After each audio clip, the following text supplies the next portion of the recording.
Ladies and gentlemen, I'm a troublemaker. I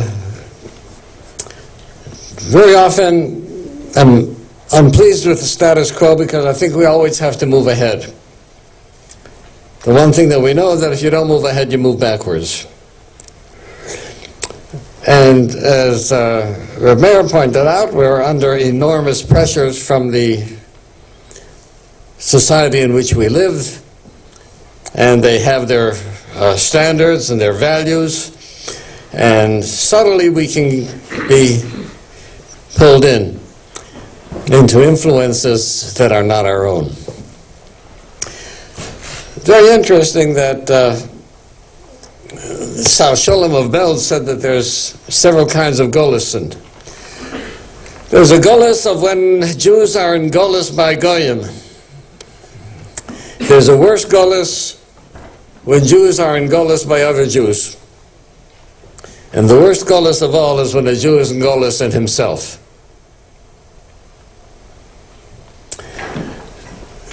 A Golus in himself means that the neshama that we have is oppressed and cannot live up to its potential. And we are in Golus, oppressed by ourselves. Tzvi Meir quoted the Chinuch, where he said that a person is influenced by his behavior, that behavior determines emotions. Very often we think the way we feel, that's how we act. And the Chinuch says, no, that's not necessarily so. The way you act determines how you feel. It's very interesting that there's the famous letter of the Ramban to his son, which the Ramban tells us that we should review at least once every week. And the Ramban starts off his letter by telling his son to be very careful with his anger and rage. And by the way, when he's talking about anger, he does not mean feeling anger. You can't help feeling angry. If somebody provokes you, you're going to feel angry. The kas that he's talking about is kol hakoyes, kol hashever kelem v'chamosoi, the way you react and act out your rage. So he starts off by telling his son, be careful with your rage. And if you will be careful with your rage, and you'll control that, that will bring you to anova, to humility, which is the finest of all traits. To me, the question was immediately obvious. If humility is the finest of all traits, why don't you start by telling your son to be humble? Why do you have to go around like this? Yeah. Control your rage, and then you'll get the humility, which is the best of all traits. Start off with humility. The Ramban was too smart for that, because it can't tell a person how to feel. It can't tell me how I'm supposed to feel. You can tell me how I should act. And inasmuch as the Chinuch says that emotions follow our behavior, when the Ramban says, control your rage, that's something you can do. You can behave that way. And once you act properly, that will bring you to good midos, to good character traits. Because you see, my friends, what is most important in our lives as Jews is what? Kashrus, Taras HaMishpocha, Shmiras Shabbos. Of course, without that, that's the ABCs. You can't build a house without bricks, or wood, or whatever substance you're going to use. But the fact is that if all you have is bricks, you have a pile of bricks and you don't have a house. And there's something that you have to do with the bricks to formulate them, to bring them together into a house. And what Ramchal says in Mesilas Yesharim is that the basis of Torah and mitzvahs is midas, character traits. Let me give you a quote. In some way, it's an astonishing quote.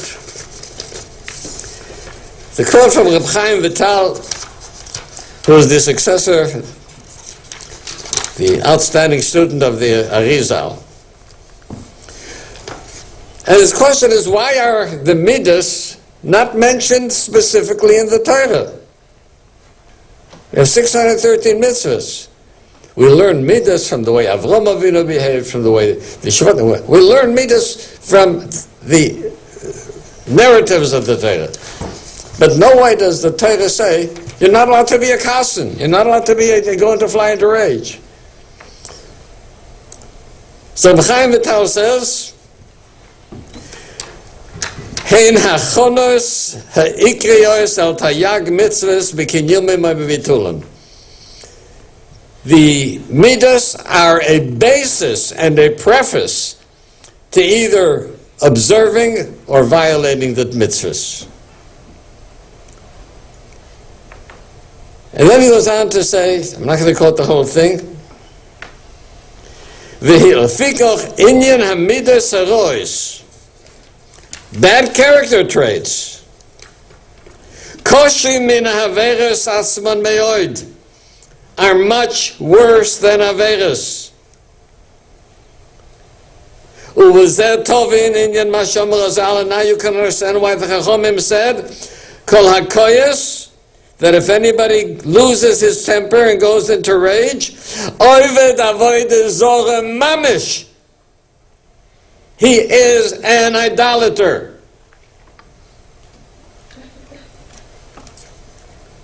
Shehi ayoisa shekula kechol talya kamitzis. Avoid zora, the worst of all of the averes. If somebody is narcissistic, self-centered, thinks he's better than everyone else, he's someone who denies Hashem. V'timsa, now listen to these words.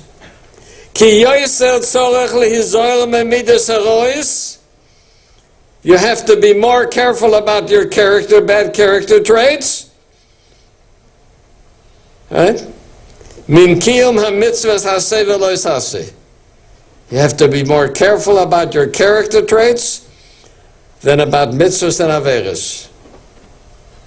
Ki b'yoseh b'al midas tovos, if you will have good character traits, b'nekel yikayim kol ha-mitzvahs, then you will be able to fulfill all the mitzvahs. Is it possible that you hear someone said, oh, that person is a fine Talmud Chacham, a gewaldiker Yireh Shamayim, but he's a kassen, he's a bad temper. Reb Chaim Vital says that's impossible. He can put on 2 pairs of tefillin in the morning and go to mikveh every morning, and if he's a kassen, he's a shegitz.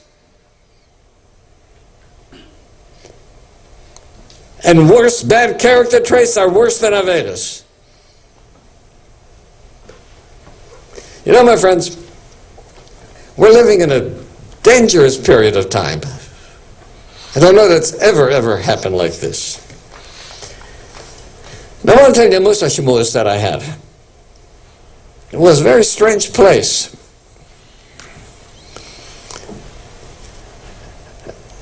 Unfortunately, where I grew up, there was no day school. And so I had a melamed after school, but I was exposed to public school. Baruch Hashem, today, we can send our children to day schools. We can send our children to yeshivas. I did not have that privilege. So one story was told about a Greek traveler, a Greek hero, Ulysses. And Ulysses heard that there was a place, a harbor, where there was the music of the sirens, whatever that meant.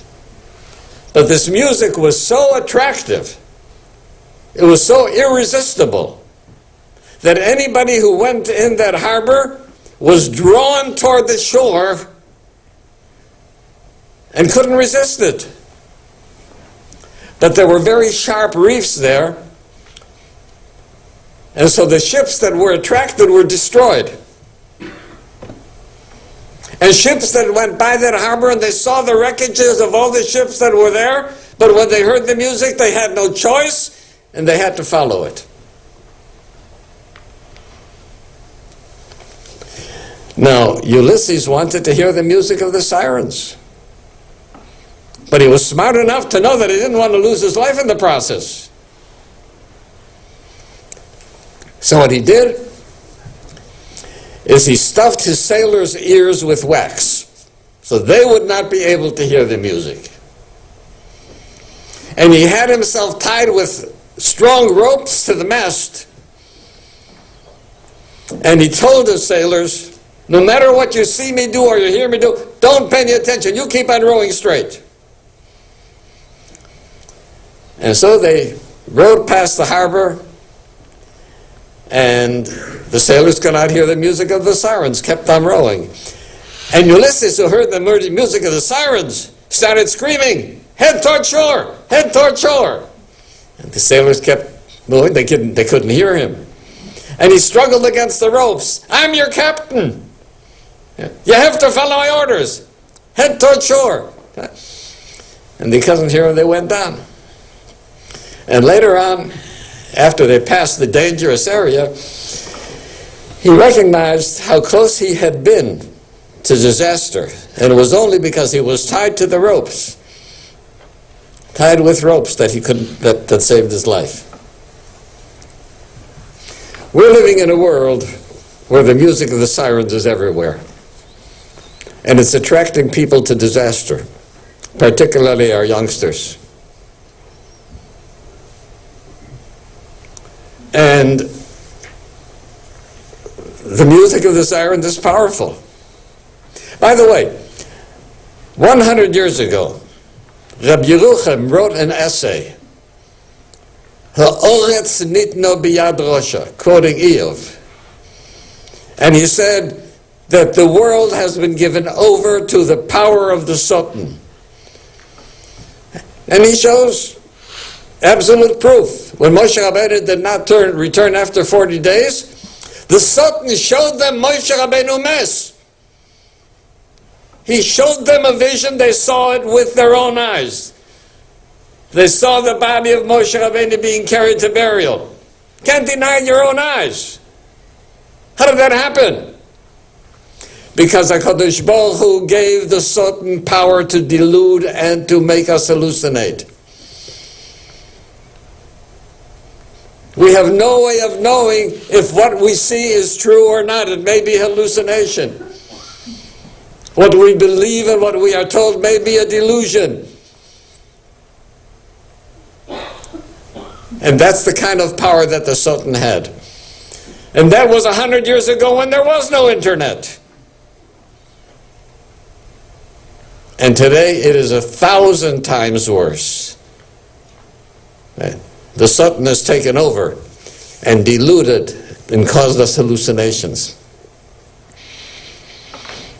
And we have only one way to defend ourselves. We have to tie ourselves with ropes to Torah. And when we tie ourselves with ropes to Torah, it's not only the mitzvahs hasei, the mitzvahs lois hasei, as Reb Chaim Vital says, but it's the midas of Torah. Now, I can't reach everybody, but I can reach you.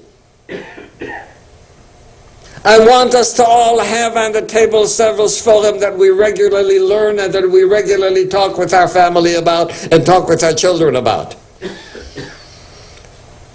Mesilas Yesharim, Orches Tzadikim, Milas Hamidus, and at the Shabbos table or any other time that we have an opportunity to learn and talk about Midas. But learning and talking about Midas isn't enough. We have to act Midas. We have to be careful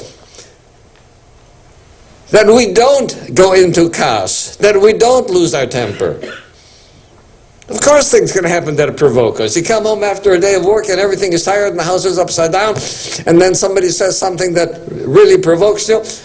Yeah. But there you have to be Charlotte and not allow yourself to go into a rage. And you have to be careful about humility, and you have to be careful about envy, and you have to be careful about sticking to the truth, absolutely to the truth. If our children see us lying, right, we've lost them. If our children see us having bad midas, I might tell you that I have worked with youngsters who have gone off the derech, and so many of them have said that the reason they went off the derech was that they saw Yiddishkeit as being ritual only, but missing the substance of midas. And if we want our children to grow up to be true Shemre Torah mitzvahs, then we have to show midas in our own lives. Someone asked me, I wrote a book about spouse abuse. Is it possible for a firm person to be an abuser of his wife? I said, impossible. Can't be. But I know that it's happened. I said, he's not a firm person. It's no difference to me as to whether he violates Torah by going into McDonald's and eating a cheeseburger, or whether he violates Torah by being discourteous and abusive to his wife. Listen to a statement of Reb Chaim Vital. A person has done wonderful acts of chesed. I mean, he runs around doing wonderful things. Doing all kinds of tzedakahs. And now he's going to come up after 120 years to Gan Eden. And he knows that he's going to give him a wonderful place in Gan Eden. Let him know for certain that the Bezin Shalmaila in heaven will investigate how did he behave toward his wife.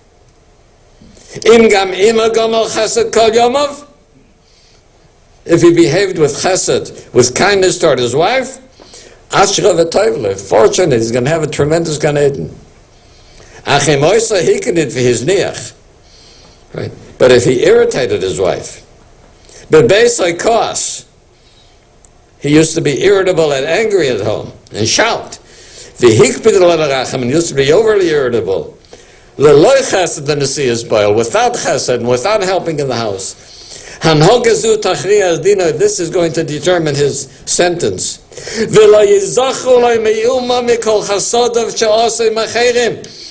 all the chesed that he did for 80 years with others will not even be mentioned.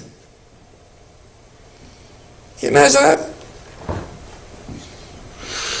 If this person who had done chesed had unfortunately one time couldn't resist, he was very hungry, and he went in and he ate treves. Terrible thing. They will punish him in Gehenna for the treves, but they will not take away his mitzvahs of his chesed.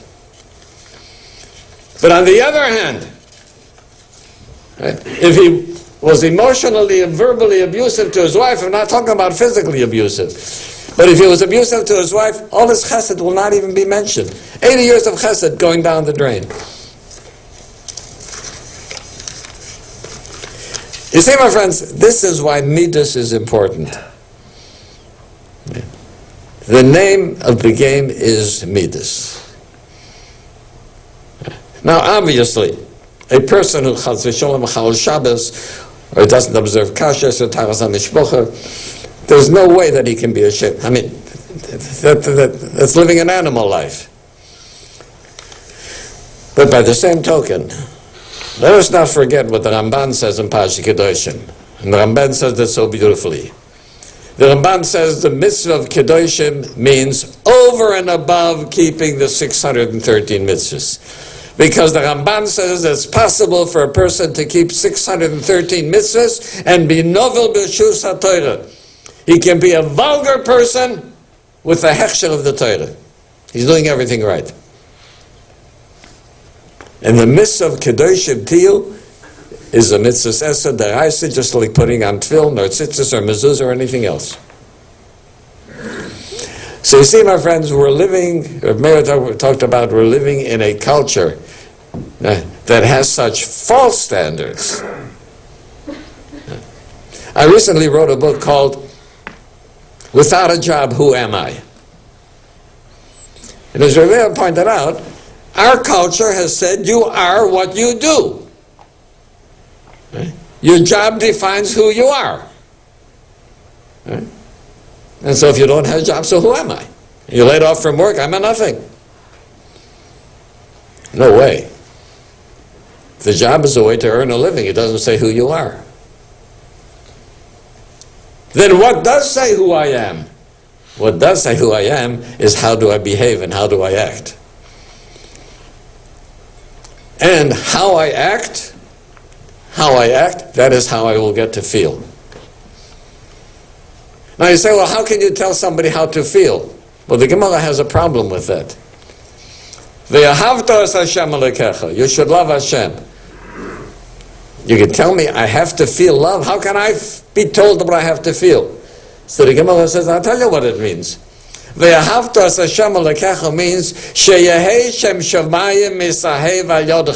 act in a way that people will love Hashem by observing your behavior. How? Speak decently. Speak pleasantly. Transact honestly. Let people see what it means to be a Shem Torah mitzvahs.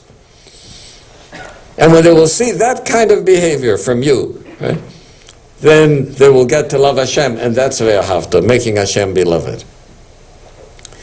We're living in a world, the social world, the corporate world, which has so lost midas, very little left.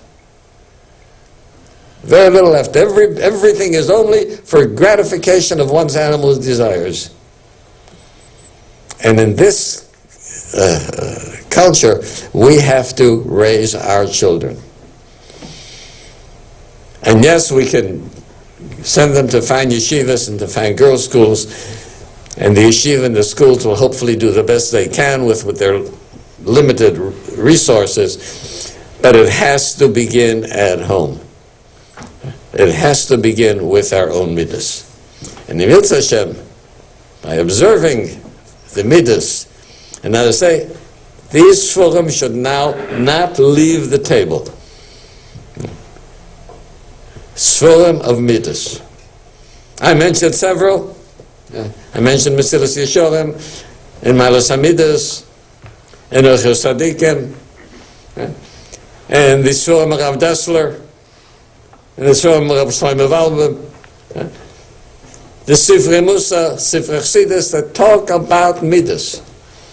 Clearly we have to have Shulchan Aruch. Without that, it doesn't begin. But we have to put the emphasis on midas for ourselves and for our children. Thank you for listening.